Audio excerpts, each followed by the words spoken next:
Today's video is sponsored by BetterHelp.com, and I've been with them for a long time. BetterHelp is an online platform where we found that you can effectively communicate with your therapist. Now, you begin by filling out a questionnaire, and then you'll be matched with a therapist within a couple of days. And if that match isn't ideal for you, you can certainly make an adjustment there. Now, you're going to be encouraged to journal, and also they have the availability for group therapy on a wide array of topics, and I really like that. So as the need exists, go ahead and take the necessary steps to get the help that you need. And just know that BetterHelp has a 4.5 rating on Trustpilot, so it indeed is a platform you can trust. There's a link below the video that will take you there.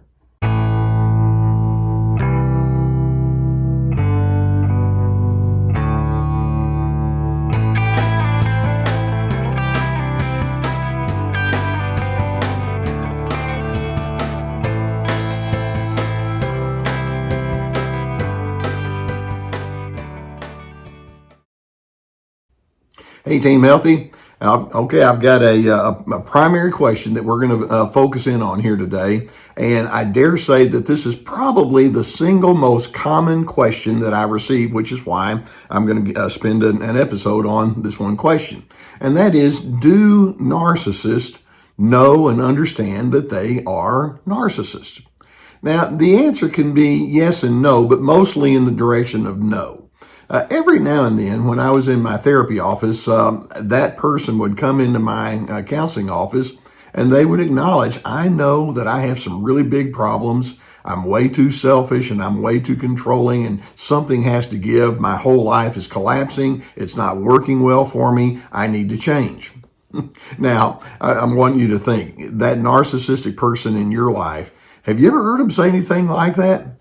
Every now and then, like I say, when a huge crisis point comes along and something has happened where things are falling apart or they're about to, then they might be able to stand in front of the mirror and say, hey, buddy, you've got some issues. More often than not, though, narcissists won't do that. When most people hear that word narcissist, they think of it as being an ugly name to call someone. And it's not flattering, and it's not something that makes them look good or appealing. And one of the primary things about narcissism is these individuals want and need to be admired. They want to be held in highest esteem. And so a label like narcissist can ruin that whole campaign. And so they're not going to have anything to do with it. Now, you'll notice, and I had this experience in my therapy office, and I know many of you would have it with individuals that you live with or work with or have other kind of interactions with. Most of them cannot come to terms with the primary ingredients of narcissism. For example, if you say, I think you're acting really selfishly right now. How many times do they come back and say, hey, good point, I know that. But instead what they'll do is they'll come up with an excuse. They won't come to terms with their control issues. They might say something like, well, if I come across to you as controlling, it's only because you're so stubborn. You see, that's what they do. Or they just simply cannot admit, I have problems. There are some severe issues on the inside of me that have been plaguing me for decades. You're not going to hear that. It's important for you to realize, when we talk about the concept of narcissism, one of the primary identifying features is they live behind a false self. So the false self cannot acknowledge out loud that they have a false self, because that means they be true. And it's like, no, I don't want to be true. I want to be false. And so they portray themselves as something that they're not. And so they go into a great deal of denial, which then leads to blame shifting. If I have a problem, then it's caused by you. And they go into a lot of victim shaming. If you feel like you've been victimized by me, it's only because you're such an impossible person to live with. That's been more consistent with my experience, and I suspect that many of you have that. And as a result, they cannot and will not examine who they are. Now, I've got a major illustration here that I want you to pick up on. Another of our viewers has sent in these comments, and then I have another set of comments that I'm going to read after that. This person writes in, I'm a grown woman who's had to completely withdraw from both my mother and older sister. My primary memories growing up were of mother yelling and criticizing me for God knows what. She was and is the living definition of meanness. That's not a good thing to say about your mom, is it?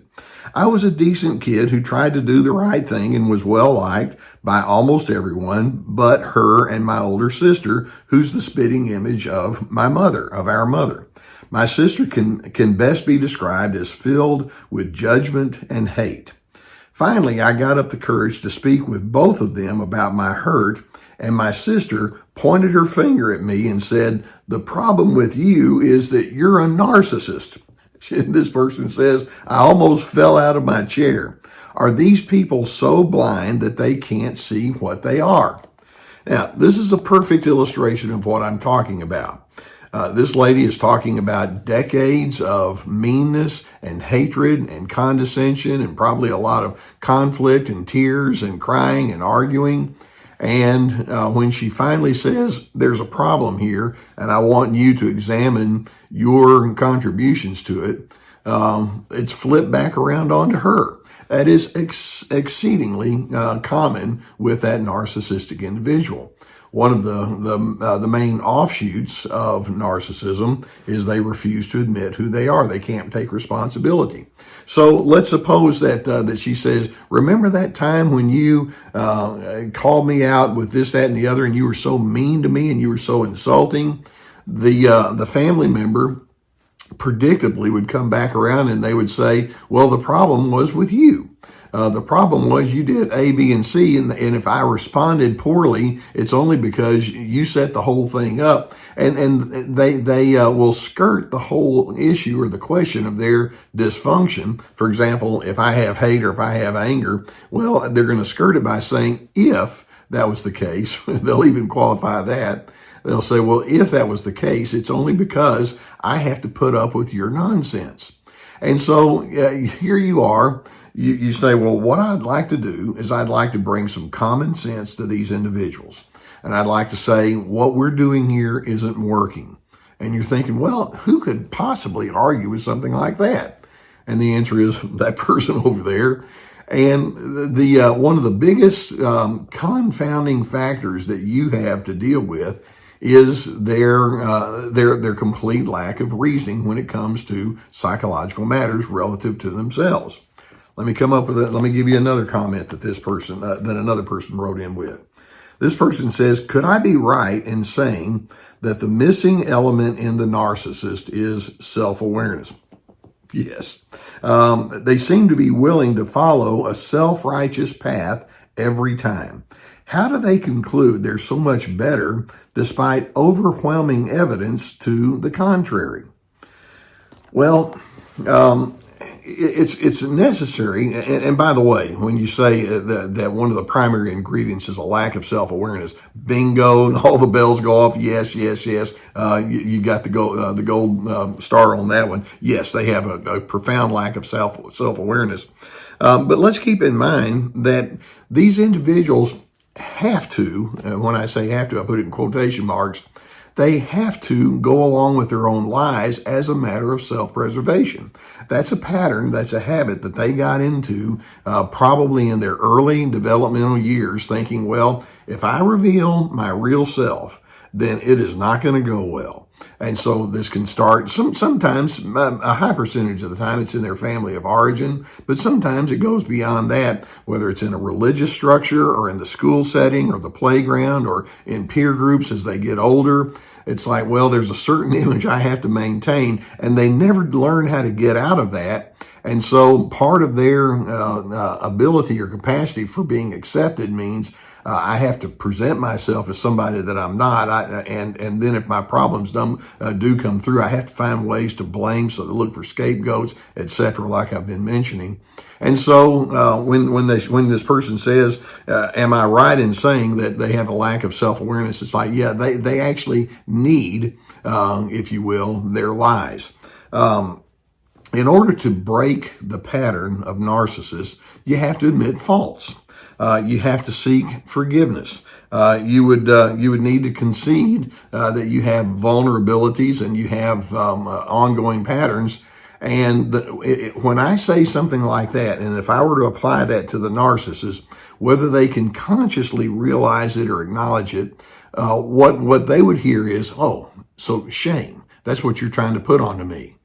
And in a small way, yeah, we can say that there's a certain shame. I mean, if I tell a lie, I hope I feel ashamed for that. But they take it much deeper, and it becomes deeply entrenched. You're just trying to tell me that I'm an awful excuse of a human being, and I'm not going to have anything to do with that. And you're saying, when you try to confront these individuals, you're basically saying, all I'm asking is that you be honest about yourself, just as I would like to be honest about myself, and they can't go there. Now, one of the things that narcissists truly cannot comprehend, and I hope that this is something that you'll hold on to, intimacy.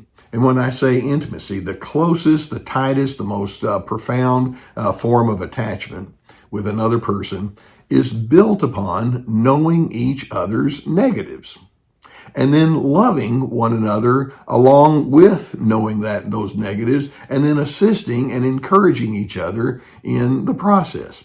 That's intimacy. I can be nice and friendly and loving to anybody when everything goes well and I get what I want. Anybody can do that. But the mark of maturity is to say, I'd like to be vulnerable with you, and I'd like for you to do the same in reverse. I'd like to have somebody that I can put my armor of encouragement around, and you would do the same with me. And as we know each other's deficiencies and history of mistakes and all, we can say, well, why don't we be the mark of encouragement to one another? That scares a narcissist to death, to the extent that they'll say, you know what, that may belong to you, but I'm having nothing to do with that. So because there's so much dysfunction and shame and fear and craving for admiration and selfishness that they have not come to terms with, when we ask that opening question, do narcissists know that they're narcissists? All they know is, I'm not getting along with you, and so therefore it has to be your fault. So that puts a high premium upon you as you understand what narcissism is. It's not just an ugly name. It's a shortcut term for a pattern of life that's built upon a lot of dysfunction. As you understand what it is, I'm hoping you can stay out of their rationalizations and move forward with objectivity, and then make the decisions about who you are and what the relationship is going to be in the future based on an accurate portrayal of who they are and an accurate understanding of who you are and what your needs are. So I hope that this discussion here today can give you some good food for thought. If you haven't already hit that subscribe button, I would encourage you to do so. We're going to keep more coming your direction. On this Unbound series, I take questions and comments from you, and so that's so as you have those, put them in the comments section, and who knows, it may show up in a future episode of Unbound. I really appreciate when you participate with me like that. So go ahead and hit that subscribe button. Now you know that I'm a huge believer in psychotherapy, which is why I'm glad to be sponsored by a group that obviously promotes that, BetterHelp.com. If you have a need for some private therapy, we have a link below this video that will take you to their website, and you can answer a few questions and then select a therapist that you can work with. It's so essential when you're stuck with something like this to have somebody that can say, I'd like to be somebody that can help you understand and sift all this through. So as the need is there, please go through the link and get the help that you would need. Now, in addition, I've put together courses, and this is my way of saying, hey, there's some pretty significant things that we can examine, and each course has at least 25 teaching videos with handouts and guided questions. We have courses on anger, setting boundaries, finding yourself despite the narcissist control, how to have healthy connections. So they would take a lot of work from you, but I've gotten a lot of feedback from many of you who've taken the courses saying that it can have a profound impact on you. Also, we have webinars on my website it's a 90-minute PowerPoint presentation, and it gives good information. We have many articles, my books, so lots of resources. Do narcissists know they're narcissists? Well, they know they're mad, and they put it onto you. So take it with a grain of salt when they say you're the problem, and then move forward in your steadiness, knowing that you understand what you're dealing with. And in doing so, it allows you to stay out of their clutches and out of the pit holes that they want to put you into.